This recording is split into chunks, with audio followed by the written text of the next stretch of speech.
Hey, yo, kid. Hey, yo, kid. You want to feel good? How about you try this on for size? When all your friends are too busy or at work to take a fake pill out of your hand, I'm just gonna throw this in your mouth. Oh yeah, there it is. You feel it. Look at the pretty colors. Yeah, look at the colors. It's so fun. And stop.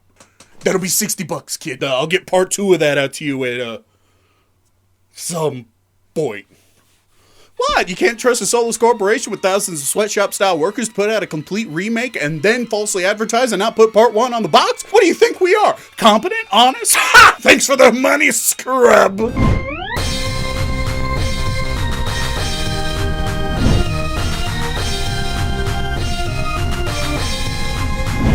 Final Fantasy VII became an iconic game partly due to its story and characters. They touched people in a way and made them invest in this world of Midgard that few other games really had at the time, and the devs here didn't settle for just a shot-for-shot remake. They actually decided to add things. Let's see how that came out.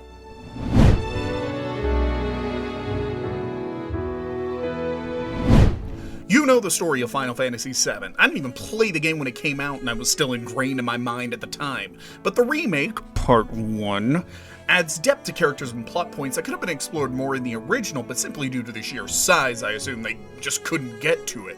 Now, a perfect example is the opening moments when Cloud goes in with Avalanche to blow up a Mako reactor in the opening moments, but you get more voice lines, you get more interaction with Barrett, Jesse, Wedge, and Biggs, and when the reactor blows in the original, Cloud leaves and makes it back to 7th Heaven.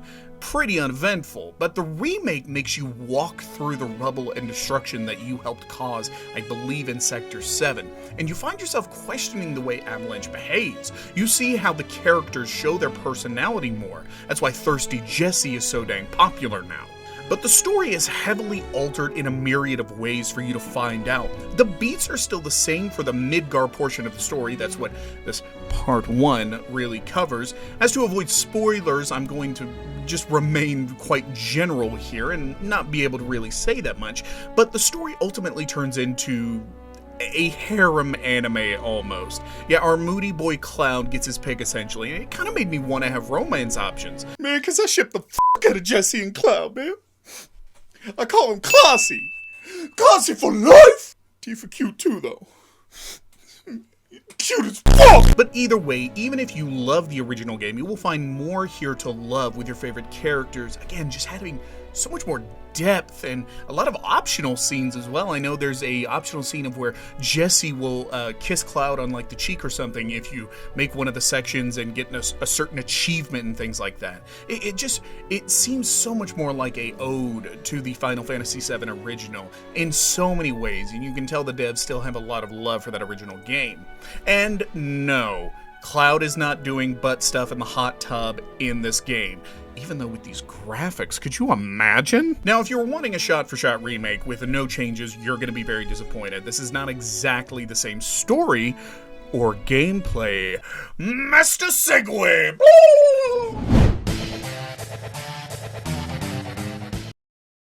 This is your courtesy trigger warning for any Final Fantasy VII original fanboys.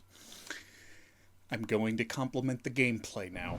Oh yes, the combat is very different this time around. If I had to compare it to anything, think back to Dragon Age Origins and that leap to Dragon Age 2, where the combat got so much more different. Getting to mash a bit when attacking, and pause to have certain abilities, spells, or items to be used. And it is fantastic. No, you are not just button mashing. The first boss you face will destroy you if you try that crap. I lost to Doom Rats, because I just tried to mash the button.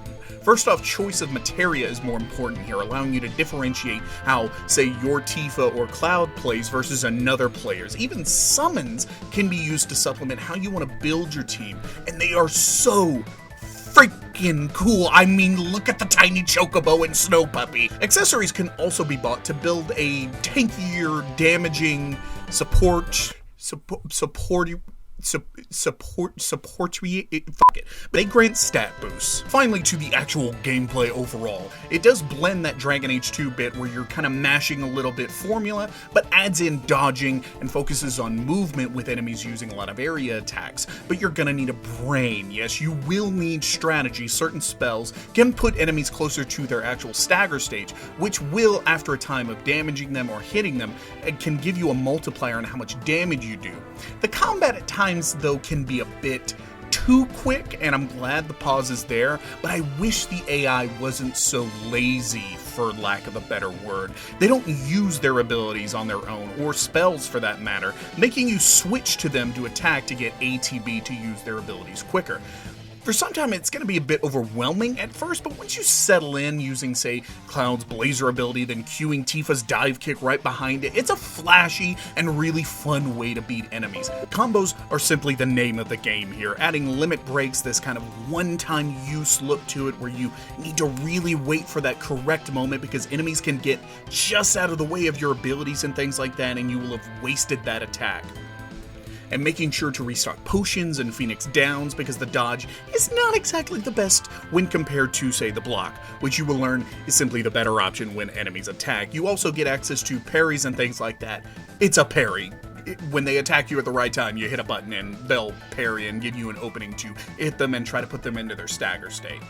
The majority of enemies, though, are simple, and a few sword swings will bring them down, though the real fun comes in when bosses are introduced, or even maybe just the mini-bosses as well, because they force that difficulty bar right back up. Getting them into stagger states is essential, and using combos, items, and abilities is forced on you. Honestly, I really love the combat. Don't get me wrong, there are plenty of games that will get my turn-based combat Jones. Octopath Traveler immediately comes to mind. Really good game, you should get it. But the combat is a great step forward, and it's done really well in part 1 of this remake, and what it does well shines through the flashiness and will satisfy someone simply here for a revamped story, but tough enough to make someone who wants a challenge to really feel like they achieve something.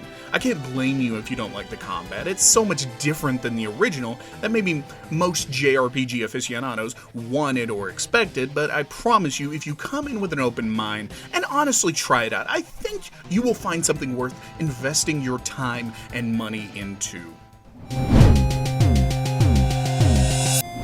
But even though I'm complimenting the game now, this whole episodic thing does not sit well with me right now. This is what I'm going to do right now, because I wasn't quite sure exactly how I was going to score a part 1 of a episodic remake. So this is what I'm going to do now.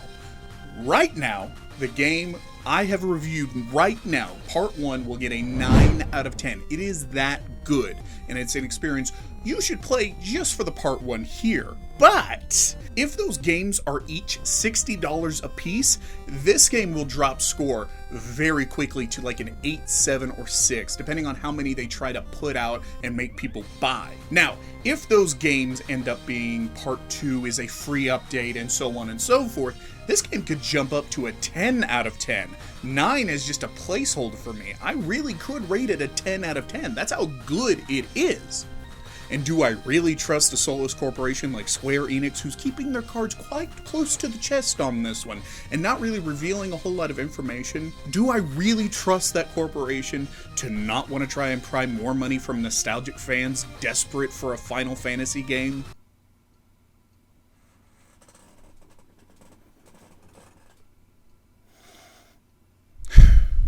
And of course, we are on the rise quite quickly, so if you would like to subscribe and join the Wise Clan today, that would be a very wise move if I do say so myself. And of course, be sure to follow me at twitter.com/TenWiseReviews. There you can interact with me and get updates on when the next videos are coming out. I have been TenWise, and I'm out.